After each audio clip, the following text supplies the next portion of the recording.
Group, and David Tafuri, former Obama campaign foreign policy advisor, former State Department official. Nice to see you both. Thanks for being here.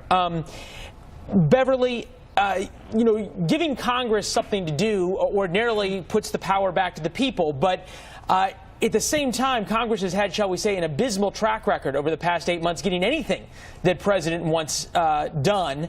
So what's going to happen in 6 months when Congress still can't agree on anything? Well, I don't see how in 6 months you can not only deal with debt ceiling, you can not only deal with the budget, let's not forget tax reform, health care reform. I don't see how you deal with immigration reform, which is one of the trickiest issues for Republicans. They disagree vastly on what we need to do about immigration. But I will say this brings us back to one of the main issues, which is President Obama tended to rule by executive order when he was president. We need permanent solutions, and temporarily doing executive order, as we can see, can be changed from president to president. So Congress is the body. I'm just not sure how you do that in 6 months.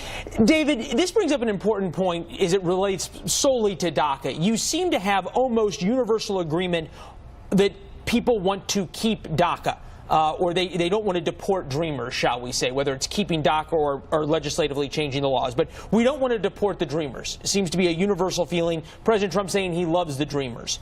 Why has it been so difficult to get any kind of agreement from Democrats and from Republicans who agree on the same thing? Why no action? Well, I agree with you that it's almost universal, but it's not completely universal because President Trump does want to end it. And in fact, it seems like he is going to take action to end this program. Now, remember, the reason that President Obama had to issue an executive order and put this in place is because Congress had introduced an act to do this legislatively in 2012, but that failed. That's why President Obama took action. I don't think it's likely that Congress is going to be any more successful this time. So when President Trump says he's pushing this back to Congress and ending it in 6 months, what he really means is that he's going to end it. And that's what he wants. That's what he campaigned on. I think it's a mistake, but it is within his legal authority to do it, and he campaigned on it. So those Americans who wanted a president who's against immigration are now getting what they voted for.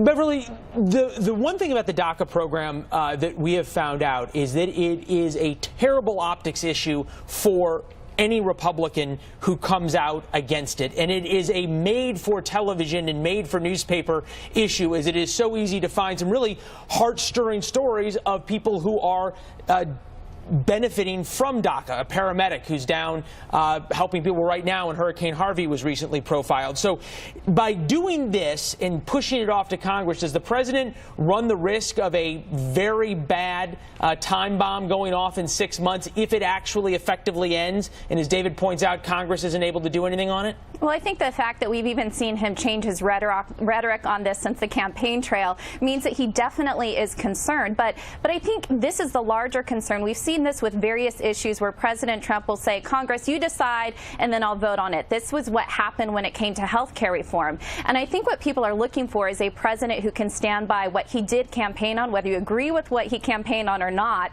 Usually the best and strongest presidents are ones that can come with policy issues that they want Congress to really delve into and to really vote on, because he's also not afraid to throw it back at the Republicans. So I see this as a potentially another mistake where he's not leading the charge what he thinks it should look like, and instead is turning it over to the Republicans saying fix this in 6 months, which I think is highly unlikely.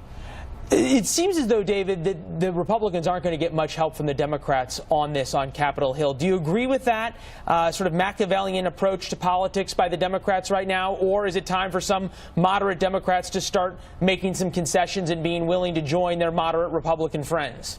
Well, I certainly think that Democrats would join Republicans in passing a Dreamers Act, something that continued a program like DACA. Remember that the DACA population is really the least objectionable of our immigrant populations. These are people who came here when they were under 16. It wasn't their choice to come here illegally. They are all voluntarily registered under the program. Most of them are employed. They were either in school or they served in military, and they haven't engaged in crime. So something should be done about this, and I would certainly hope that Congress, in a bipartisan way, could come forward. The problem is not going to be the Democrats, though. It's going to be the conservative, anti-immigration Republicans who will block any action like this. All right. David, Beverly, appreciate your guys' thoughts. I'm not sure we solved anything, but I think it points out just how complicated this issue is. We'll see if Congress does. Thank you both. Thank you.